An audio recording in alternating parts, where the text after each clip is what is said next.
Good evening. Can I check? Well, I already have. I had a little tangle of my microphone with the translation, for which thank you very much. I may have been the only person in the room who needed the English translation of the speeches. I will try and repay the service the translators performed for me by speaking tolerably slowly myself, so that they're able to do their job in the way they should be able to.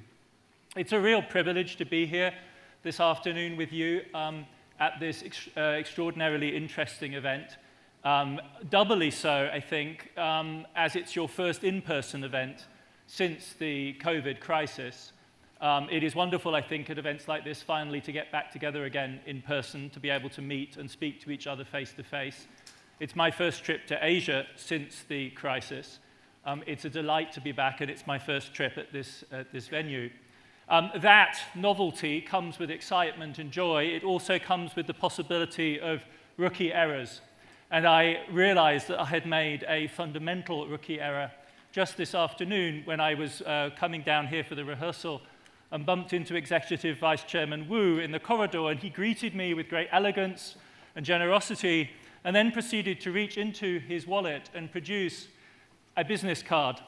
And at that moment, my heart sank because I realized I had made the elementary Western academic mistake of visiting Asia without business cards. So I would like to apologize to Vice Chairman Wu, first of all, for not being able to reciprocate his gesture. And in light of the fact that this scene may repeat itself several times into the coming hours, I would like to apologize to all of you for my gaucherie in coming here such a long way without the essential equipment for a meeting like this. It is not personal, it's just my absent-mindedness as an academic, and I would love to be in touch with anyone who's interested in staying in touch. I'm very easy to find. I teach at Columbia University. Academics are very easy to find, so please do reach out. It is also a great privilege to speak after such an extraordinary lecture by the minister. I was racking my brains. I don't think I've ever heard a senior politician in either Europe or the United States deliver a speech quite like the one that we just heard, fact-filled to an extraordinary extent, extraordinarily self-critical. And when one comes away as a European, as an American, we think of South Korea as one of the world's great success stories. Perhaps the secret of your success is the extraordinarily rigorous examination that you put your own system through in public fora like this, amongst people who may be able to influence the future of your country. I thought it was an extraordinary analytical presentation. So I'm not going to attempt to match the minister in terms of the detail that he offered us in his reading of the current situation. I think my job here is something slightly different, which is to stand further back. I'm a historian by trade. Stand further back from our current moment and try and place it in relation to broader trends which are ongoing in the world today. And in the background of the minister's speech, behind all of the data and the facts and the figures, is after all the diagnosis of a situation which is extraordinarily dramatic in its implications. And even if you just take the two key terms of my speech today, global crisis and paradigm, you would think that we would all be able to agree on what the crisis is that we currently find ourselves in. And you would think if we were talking about paradigms, broad organizing structures for thinking about economic policy, we would have some clarity on that point too.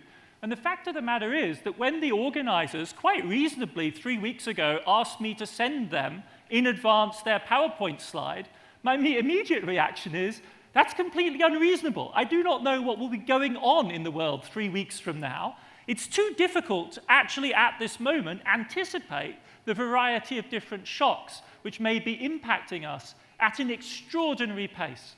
And it's really that first shocking impression that I want to flesh out for you a little bit before we get into the discussion of future possible paradigms. This moment that we're in which it is incredibly difficult, even from day to day, let alone week to week, to determine the range of forces that might be destabilizing our world. I mean, think back to the beginning of 2020 and how rapidly, literally in a matter of weeks, with South Korea in the front line of the shock, the world suffered what we see here on the left-hand side. That, ladies and gentlemen, is the largest implosion in world economic activity ever recorded in modern history. A 20% fall in global GDP, not in a matter of years, that would be extraordinary, but in a matter of weeks. By the second week of April, we think that global GDP was 20% down on this position at the beginning of the year. We have never, in the history of modern economy, seen anything like it.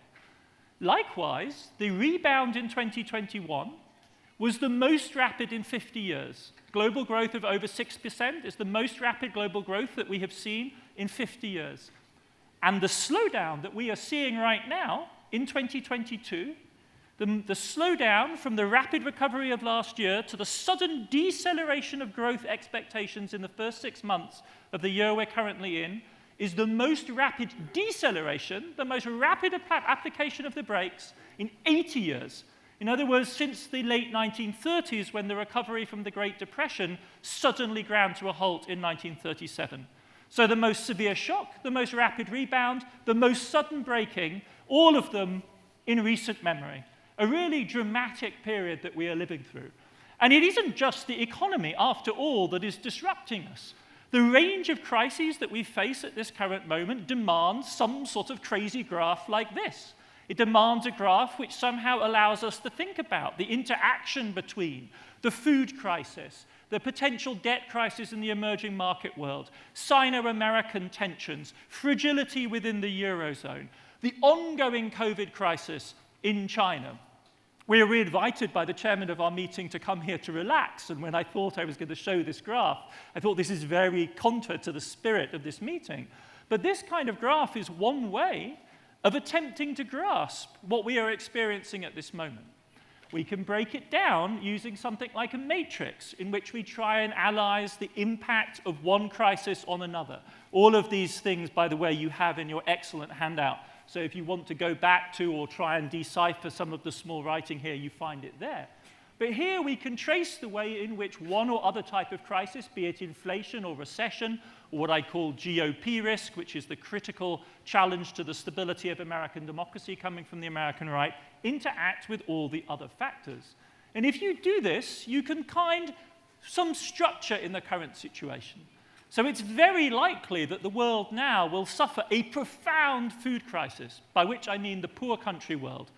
500, 600, 700 million people living on the margins of subsistence are facing 2 or 3 extremely tough years.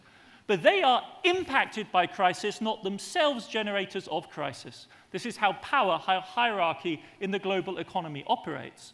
On the other hand, there is an extremely high risk of a variety of different forces compounding, as the minister indicated, towards a potential recession, not just a slowdown, but something closer to a recession later this year or in early 2023. The World Bank has given us some indication of how severe this might be. But it's not just the World Bank that we can draw on to gauge this, to add some numbers to this. We could also look, for instance, at the annual economic report of a respected organization like the Bank of International Settlements, the BIS, who have done the work for us of trying to describe how serious this slowdown at the global level might be and what the deepest risk factors are. And at this level, it has to be said, there is some reassurance. We should not be unduly panicked. We are indeed in a hugely turbulent situation, but if you look closely at their graphs, this is what they're telling you. In other words, the BIS believes, and this begins to bridge to the theme of paradigms, which will organize most of my talk today, the BIS believes that the financial system of the world, the banking system above all, is reasonably resilient in the current moment. And what that means is that the shock that is going to hit us in the slowdown in 2022 and 2023 is likely to be much less bad, as you can see here, either than the shock of 2008 or the dot-com bubble bursting in the early 2000s. So in both respects, we are indeed, and we do indeed have reason to be deeply concerned, but the concern itself we can begin to, as it were, describe and measure and gauge its implications. But if you put all of these different factors together, if you put the economics together with the geopolitics, with the profound, broad crisis in relations between the West, in the broadest sense of the word, which of course in this context also includes major allies of the United States in Asia, and China, if you think about the war ongoing in Ukraine, it's very difficult to resist, I think, not just a conjunctural analysis, a business cycle, a technical analysis of our current moment. It's very difficult to resist much bigger historical analogies. Is our current moment like some terrifying moment earlier in recent history? One analogy that is frequently invoked is the Thucydides Trap, which goes, of course, all the way back to the struggles between Sparta and Athens in ancient Greece, a central reference point for Western thinking about power politics. And one of the questions that's asked is are we on the edge of a Thucydides Trap type confrontation between China and the West at this moment? Or another question that's asked is the one which is in some senses even more terrifying. Ray Dalio of the famous Bridgewater hedge fund is a major exponent of this thesis, which is that our current moment is not like 1914, but in fact more like the 1930s. We see a rise of populism. We see the development of protectionist tendencies around the world. We see macroeconomic instability driving our current moment in an alarming way. To my mind, this great historical analogy is also misleading. It's too apocalyptic because we've avoided total war, we've avoided revolutions, we've avoided the Great Depression. It's too apocalyptic, it's too wild-eyed in that sense, but it's also too neat, it's too tidy, it's too strongly comparative, claiming that the present is like the past in a simple way. There's no reason to think that the succession that may be ongoing between American power and Chinese power will be like that between the United States and the British Empire. Why would we imagine that history will follow a neat and simple path? In Europe and the United States, a third historical analogy, not just 1914 and the 1930s, but a third historical analogy, the 1970s, is everywhere in the press, in analysis at the current moment. You cannot open a Western business newspaper without being confronted with headlines like this. Are we back in the 1970s? This is the historical analogy which is driving debate. Why? Because we're talking about a war driving an energy price shock, driving a surge of inflation, all of that destabilization the minister was pointing us to a few minutes ago. Here too, however, I think the similarities are more superficial than real. The social and political tensions that drove the inflation of the 1970s were, if you like, resolved in a quite fundamental way. The most basic of those is the strength of organized labor, the power of trade unions that in the 1970s in the West, not just in the West but also in Japan, were a powerful counterweight. And that power was largely dispelled. If, as a historian, I think the 1970s still remains a relevant reference point to us today, it's not in the sense that we are repeating that history, but in the sense that we come out of that history. Looking around the room today at the number of people with grey hair like myself, it's literally true that the vast majority of people in position of influence and power at the current moment are generationally products of that moment in the 1970s when the world did seem to be coming apart in powerful and new ways, when the ecological problem was posed for the first time, when in the OPEC oil shock, the plurality, the multipolarity of geopolitics revealed itself for the first time. When in countries from Korea to large parts of the emerging world, the question of democracy was posed anew and with assertive and important form. To that extent, we are not repeating the 1970s so much as continuing to live out the crises and tensions that first manifested themselves at that moment. It's almost unnecessary, I think, to say this to a Korean audience, but in Europe and the United States, this is important to emphasize, that the history of the last half century, for the last 50 years, is not one of repetition, it's of what environmental historians call the Great Acceleration. It is of absolutely dramatic change.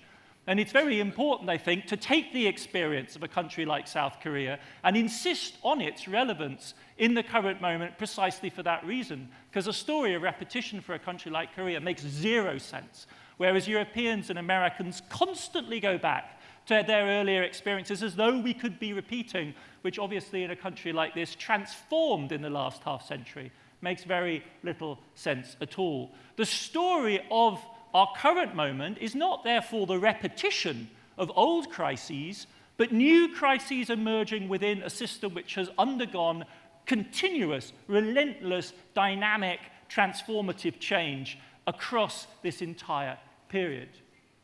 And the moment for that is really in the 1960s and 1970s.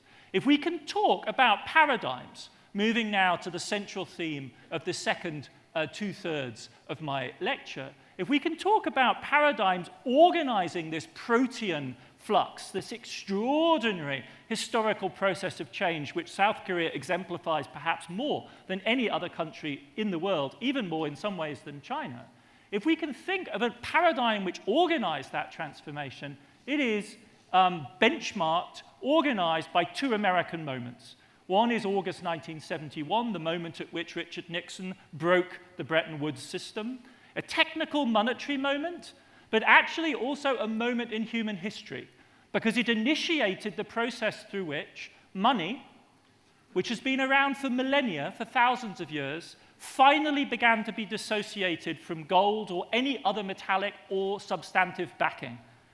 For the first time in the early 1970s, the monetary systems of the entire world floated out into what we call the fiat money system.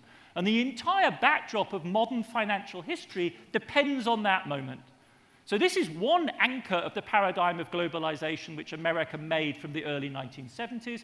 And the second would be this moment in 1999, the moment of convergence between the United States and China, with China's admission to the WTO, and the, as it were, conclusion of American project of globalization, which had begun after World War II and reached its maximum point at this moment here. This is the paradigm which we took for granted as the frame of globalization in this period, really, since the 1970s. It had one absolutely core paradigmatic element, which again, South Korea being at the forefront of this process barely needs emphasizing to a South Korean audience, which is that financial liberalization was at the core of this model of globalization. And we all know the troubled history of Korea's financial system in this process of liberalization, which manifested itself so dramatically in the late 1990s, but then again also in 2008, when Korea, of all countries, suffers a highly unexpected moment of financial tension, which you would never predict from its current account surplus, its huge trade surplus, and its vast accumulation of foreign currency. And nevertheless, the financial system proved fragile. This is one dimension of this paradigm of American organized globalization within which Korea and other countries have made their way. The other dimension is a prohibition. So one is an insistence on the integration in financial terms of the global economy, and the second is a prohibition on industrial policy, a prohibition on government leadership in national economics, a prohibition on national ownership, of state ownership of firms, which in Europe has been taken to its maximum extent, but created also a very interesting and fascinating contrast to Western observers in particular between our economies in the West operating within this paradigm and the exoticized East Asian tigers, which are imagined by Western observers to follow, of course, a radically different trajectory. And to that then is owed, in many analyses, much of their success. De facto, if you opened the hood, if you looked inside what was actually going on in Europe and the United States, what you actually saw was contradiction. Because though ideologically, though in terms of the framing of the paradigm, Europe and the United States were committed to the idea they didn't do industrial policy anymore, they didn't pick winners, they didn't engage in the explicit formulation of growth paradigms, de facto, of course, this was shot through with contradictions. Huge industries like the aerospace industry are entirely dominated by government-backed, government-sponsored enterprises. Behind the scenes, both Europe and the United States engaged in a war of industrial policies at times. It's barely an exaggeration to say this. But you could still find in 2007 an insider's insider, the kingpin of global monetary policy, the maestro of economic policy in the United States, somebody like Alan Greenspan, when interviewed by a Swiss newspaper ahead of the election in 2008 and asked how he was going to vote, declaring that it didn't matter how he was going to vote because we're fortunate fortunate that, thanks to globalization, policy decisions in the US have been largely replaced by global market forces. National security aside, it hardly makes any difference who will be the next president. The world is governed by market forces. Now, if you wanted something to describe the world that we have lost in the last 15 years, a statement like this by Alan Greenspan would be a marker of the world we have lost. Which American now would tell you that it doesn't matter which way they vote, because market forces govern all the important decisions in the United States? It is, for a historian, a fantastically interesting document of quite how different the world is that we are in today. He assumes that global market forces govern and their government is benign. He assumes that party political differences don't matter. He assumes that national security is separate and unrelated from economic policy.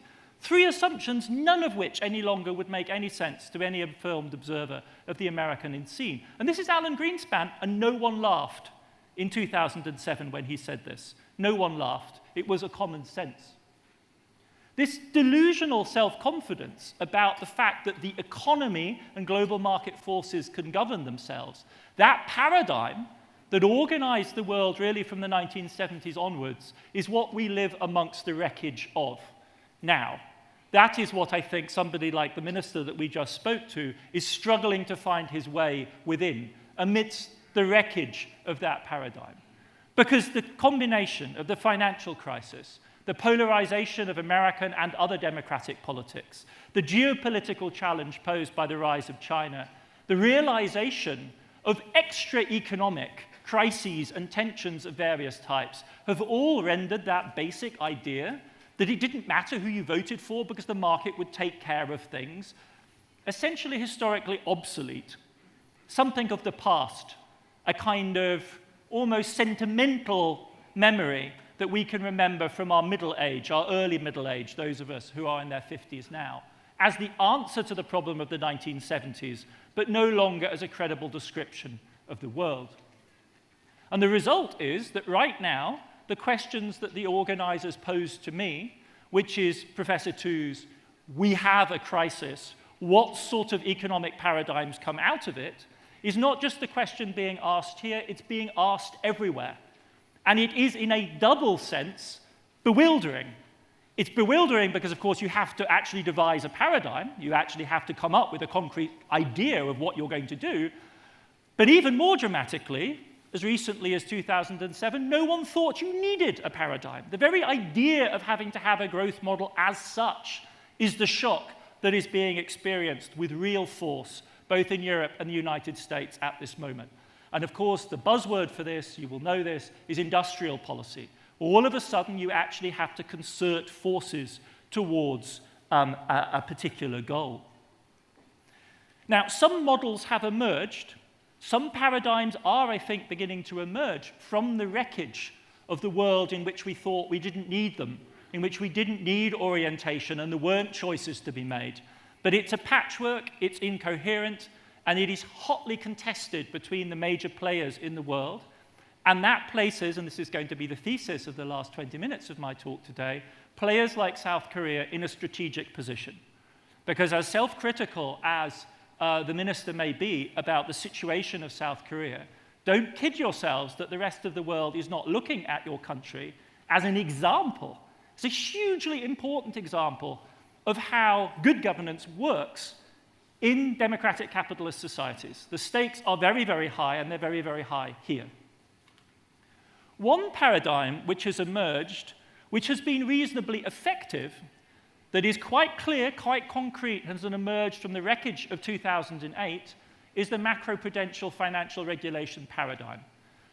The novelty of this is that you precisely don't assume that markets will take care of themselves and no decisions have to be made.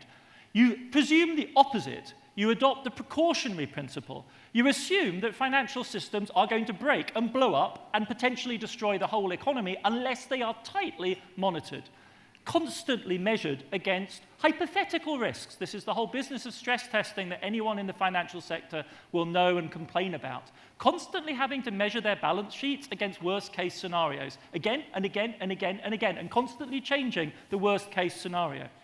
That's a very different way of thinking about the financial economy from that which prevailed before 2008. And, ladies and gentlemen, it's worked. It's made a very considerable positive difference. Look at what happened in 2020. In 2020, the only thing that could have been even worse than the situation we were in, with a 20% fall in global GDP, and literally billions of workers around the world being furloughed from work, is that we could have had a banking crisis too. That's the only thing that could really, in economic terms, have made the situation even worse. And the miracle of 2020 is that despite a huge stock market collapse and the cessation of normal economic activity on a huge scale, we did not see a banking crisis. Now, part of that is the result of huge interventions by central government, central banks and so on, but part of it is also that the banks are far, far better capitalized than they were before 2008. They are inherently safer. And now part of that, this is a crowd of business people, obviously, is to do with the good strategy and survival instinct of businesses themselves. Bankers don't want to actually fail. The moral hazard paradigm for thinking about banks is simplistic. Bankers don't deliberately drive themselves into crises hoping to be rescued. This is a silly model for what they do. But you can help them to adopt strategies which are better for their own survival through tough regulation. And that is the synthesis that we have had since 2008. So the upshot of my talk today about paradigms, fragmentary as they may be, is not that they don't exist and that it's not possible to do them. We have an example of how they have worked, but it's just one example. If you look at other key elements of the global economy in the current moment, what we face is really a bankruptcy of global governance. That is the polite way for talking about this. A crisis of global governance. Think of the situation that enables us to meet here, even with masks. Every one of the people in this room has 2, 3, I have 4 high-quality vaccines in my arm. That's what enables me to resume something like a normal life and has enabled me to do it, and most people in America for the last 18 months. Right now, as I have 4 in my arm, and most people here will have 3 or 4, 1/3 of the world's population is not vaccinated. Now, every single one of those people is a risk to themselves, to their community, and of possible disease mutation. In China, they have not managed to effectively protect their senior citizens with high-quality vaccines in adequate numbers of doses. This is a catastrophe of global governance.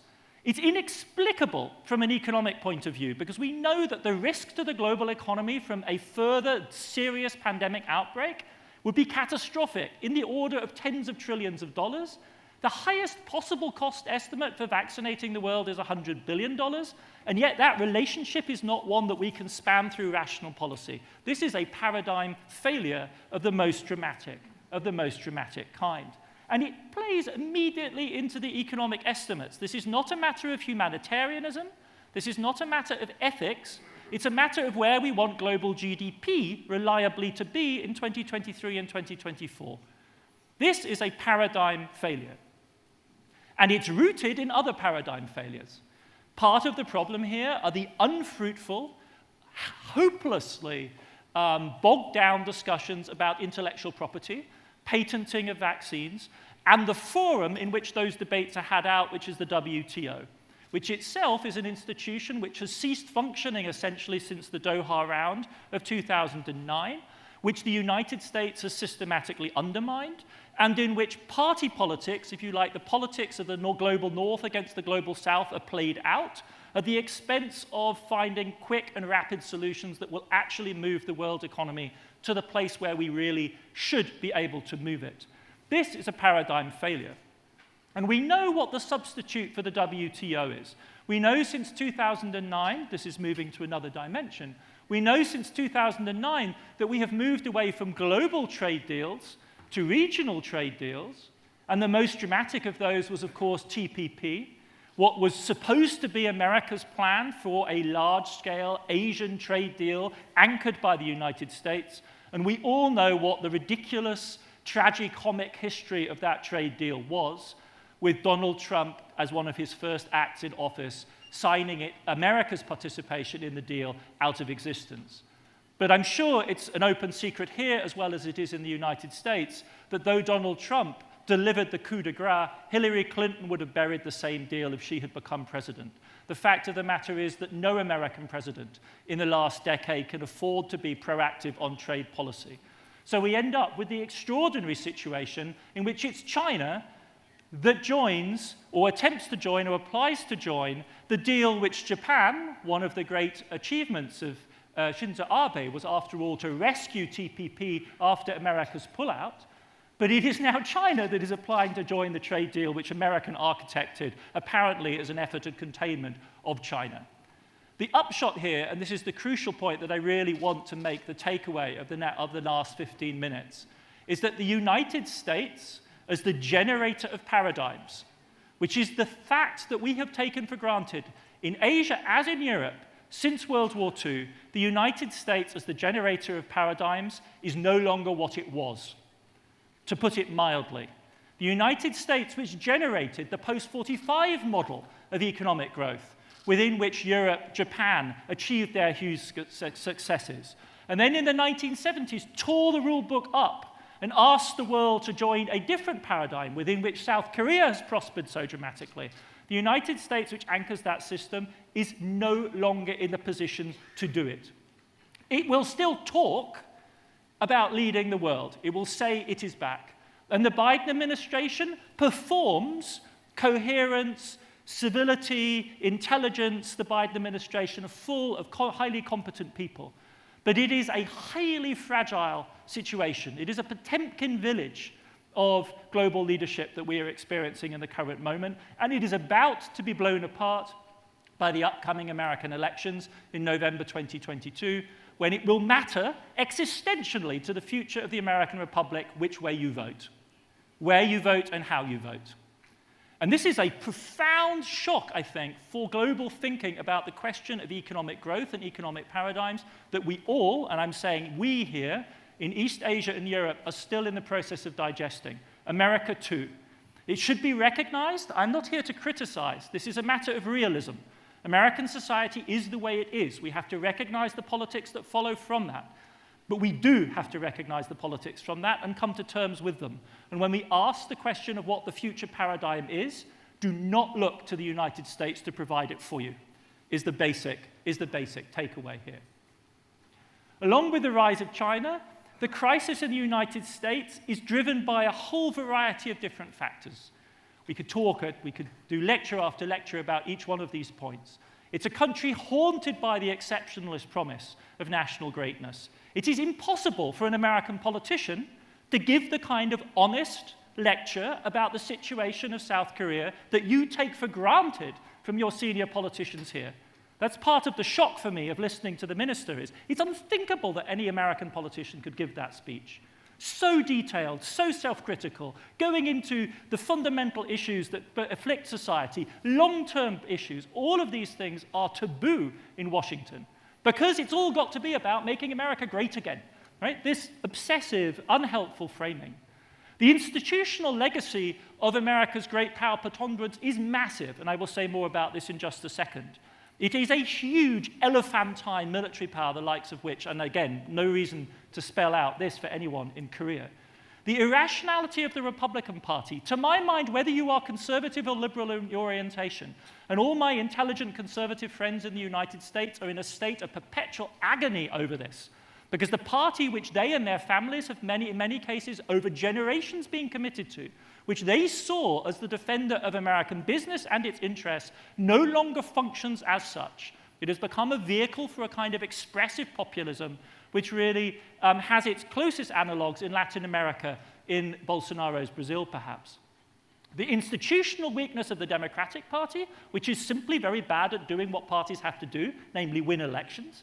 And then finally, the deep trauma to American society of globalization, amplified dramatically beyond the actual proportions of it by America's internal weaknesses. If you talk about the failures of the Korean education system, it is very difficult for anyone in America to comprehend what you are talking about, because the effectiveness of South Korea's education system by comparison with that of the United States is so devastatingly apparent. But nevertheless, those deep social traumas in the United States render America's capacity to act as a global hegemon at this point extremely fragile. Take climate, for instance. If there is a paradigm in the world on which the vast majority of intelligent both business leaders and policymakers agree, it is the need for the energy transition. This doesn't even need to be particularly contentious. It doesn't need to be a party political issue, because if you look at the graph on the right-hand side here, if we plan this right, it's good for GDP. It's not bad for GDP, it's good for GDP. It is the model around which green modernizing growth will be organized in much of Europe and East Asia in future, because they are energy importers, and so there's every reason to move towards an energy transition model quite apart from the issue of climate change. On this issue, this central issue for defining new paradigms for industrial and economic policy for the decades ahead, the United States has demonstrated once more in recent months that it not just is unable to formulate policy, but even when it does, no one should take it seriously. It's not credible. This is the key point.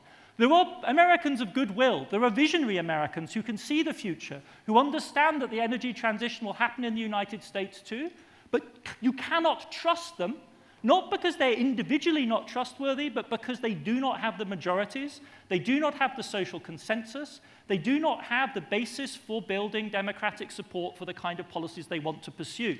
ESG, in other words, hangs by a loose thread in the United States. And that is fundamentally destabilizing and corrosive of the capacity to lead. If you cannot credibly commit, you cannot lead, because no one should follow you, because you will suddenly become truant at any given moment. The one thing that America's political parties can agree on is the defense budget. The one thing on which America's political parties can resolutely agree, and they do it dramatically, and it's world historic in its significance, and Korea knows this very well, is its commitment to military spending, which is gigantic, the largest in the world. But it is a one-sided offer of leadership at this moment. America's global power walks on one leg at this moment in terms of its ability to influence the world. It can offer Asia security, its Asian partners. It cannot offer them economic cooperation by way of trade. In fact, what it increasingly insists on, and if you want to ask what the new paradigm in Washington is today, it's weaponized interdependence. If you want to ask what the buzzword of American paradigm thinking about economic policy is, it's geoeconomics. It's precisely the breaking down of the boundary that somebody like Alan Greenspan took for granted in 2007. There was national security and there was economics, and the two didn't meet. For the Americans currently, they are completely entangled. America's power increasingly is going to be exercised through the use of economic means. Not separately from, but through them. And of course, the most dramatic demonstration of this is the completely unprecedented decision taken jointly with the Europeans to sanction Russia's $500 billion in foreign exchange reserves. A G20 member caught within the system. Again, this is not a matter of judgment. This is not a matter of good or bad, or whether we should have done this to Putin or not, but to recognize the one area of clarity which exists in Washington right now is this trajectory towards the weaponization of economic policy. In the struggle in Ukraine right now, which occupies so many of our minds and so many of our hearts, it's clear that the United States has one clear objective. That objective is to break Russia's military power so as to enable America to concentrate better on the struggle with China, which is at the core of its strategy. As a European, the question I would ask is there a paradigm for Europe here? And the answer to that question is clearly no. There is a strategy for breaking Russia as part of a global geopolitics against China, but is there a strategy for European peace after the humiliation of Russian power? No. That will have to be done by the Europeans.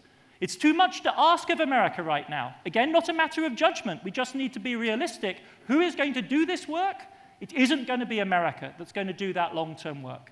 Europe, on the other hand, can't supply with Ukraine with the weapons. So there is a division of labor here, but the responsibility for shaping a new security and economic paradigm that includes Ukraine and excludes Russia, a new Cold War, will lie ultimately with the Europeans at this point. And I would argue that something very similar is going on in East Asia. America has a plan to contain and counter China. It absolutely has that plan. But it is a plan formulated from the American point of view, legitimately, their national self-interest. They understand China as a fundamental challenger, and they want to stop that challenge. But if you ask Americans, if you ask the National Security Council, if you ask the State Department whether they actually have a comprehensive vision of how East Asia is to live with China, economically, politically, and culturally, in the face of this American project, as you know only too well, the answer is that really, it's not obvious that they do. In fact, if you scratch hard, it's quite obvious they don't. I'm being polite here in the formulation of this criticism. Most recently, there was the proposal of the Chip Alliance directly affecting key business interests in this country here, and it was quite clear that the offer being made by the Americans was not just not going to be accepted, it was never going to be accepted. It never had any realistic prospect of being accepted, because what America is struggling to understand is the depth of integration between the major East Asian players and China that has been produced over recent decades. There is no obvious historical way back from that. Now, this isn't to say that the American strategy of trying to contain China's rise is wrong, but what it is saying is that the responsibility for devising some kind of solution, some kind of answer to this question of what lies beyond shaping a paradigm, don't expect the answer to come from the United States. They are doing what they do for their own reasons. They do not, as far as I can see, for either Europe or East Asia right now, have a paradigm. They have a paradigm of America's future, not of ours. And it's quite clear that as a result of this, structural similarities are emerging between the crises and difficulties faced by major South Korean players, major Japanese players, and major European players. It is not for nothing that there are analogous effects of this American strategy in this economy and that of your closest analog in Europe, which is clearly Germany. When Biden came in, it appeared as though at least he might be able, around climate and China, to fashion a new consensus within the United States. Right? So you could argue, fine, if the Americans aren't going to give us a paradigm, maybe they actually have a coherent vision themselves, and they could form a Cold War coalition around this. This was the speeches that Biden gave in the spring of 2021. The future challenges for the United States are climate and China. But what's been extraordinary since the spring of 2021, over the last 12 months, is the inability of the Biden administration to actually fashion majorities around this. The remarkable thing is that a strong anti-China stance does not, like it did at the time of the Marshall Plan or McCarthyism in the 1950s, or who lost China after 1949, actually produce a solid majority within the United States. So we are seeing antagonism without coherence on the American side, and that, I'm afraid, will become more and more apparent in months to come. The inability of the West to formulate an answer has only not been more cruelly exposed than it has been already by luck, or rather bad luck on the Chinese part. Imagine if right now we were actually playing a competent Chinese counterpart. Imagine if we were playing China as it looked in 2020, or looked in 2019, when we were predicting the imminent Chinese overtaking of the West. Instead, we are fortunate to be facing a regime that is flailing. It is stuck in its zero-COVID paradigm. It doesn't have a good answer. It is shooting itself in the foot in Xinjiang with its abusive policy there. It is in a dilemma, in a policy cul-de-sac of its own. And that, in a sense, has so far spared our embarrassment, because if we were actually dealing with China at its full and strongest best, we would be in even deeper trouble than we currently are. And you all know from your proximity to China how fragile China's economic situation is in the current moment.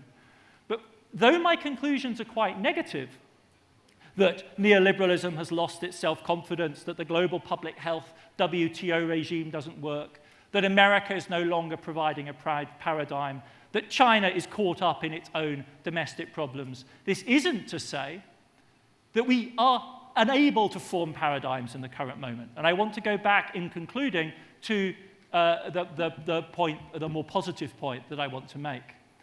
We are still capable of providing answers. And I don't think that deglobalization is the future. The pessimism of somebody like Larry Fink, who says that deglobalization is the future, that we are pulling back from this is hugely exaggerated. We're not in that world. If you look at trade, it's true that it plateaus after 2008, 9, 10, but it hasn't retracted. We aren't becoming autarkic. The world that we are in is one that is broken. no longer self-confident, pluralistic, competitive, rivalrous, incoherent, but we are not retreating to where we were in the 1960s or before the great wave of globalization that transformed the world. The challenge is to formulate new paradigms in this space. And the challenge is no longer one that could be passed from countries like South Korea to other players. It is a challenge which players like South Korea have to take up themselves. And to my mind, and you can probably have seen this point coming a long time ago, this is the direction to go in. It is quite possible, indeed likely, that in the current context, a closer solidarity with the United States in security policy will appeal attractive.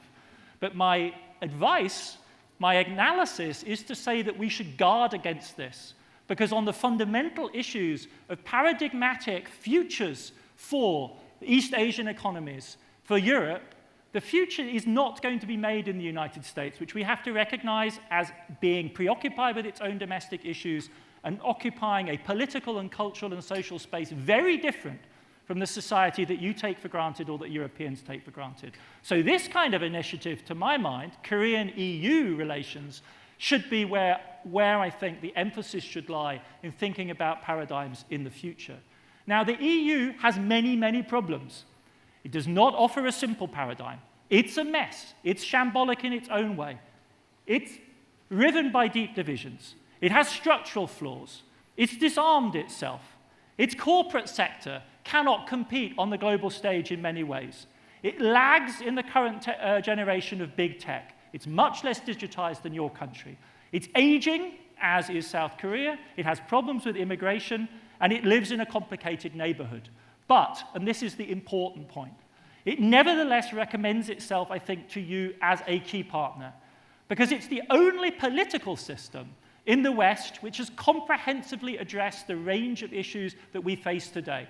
Whether it's aging, immigration, the climate change problem, the question of welfare states in the future, the laboratory for that thinking is Europe and not the United States at this moment. It's not trapped in axiomatically national politics, which gives it a freedom of politics you don't see elsewhere in the world. It's shown the capacity for expansive association to new partners. The solution to the Ukraine crisis will be the incorporation of Ukraine. It has the redistributive tools in its welfare state to address major societal issues.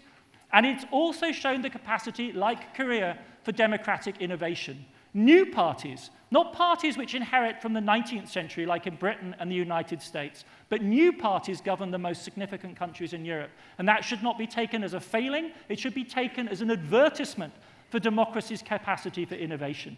A country like Korea with a more recent history of democracy should particularly welcome this. Now, this isn't to say that Europe's an easy choice, but the most basic point I want to make is really this one, is that in this new world, there are no easy options left.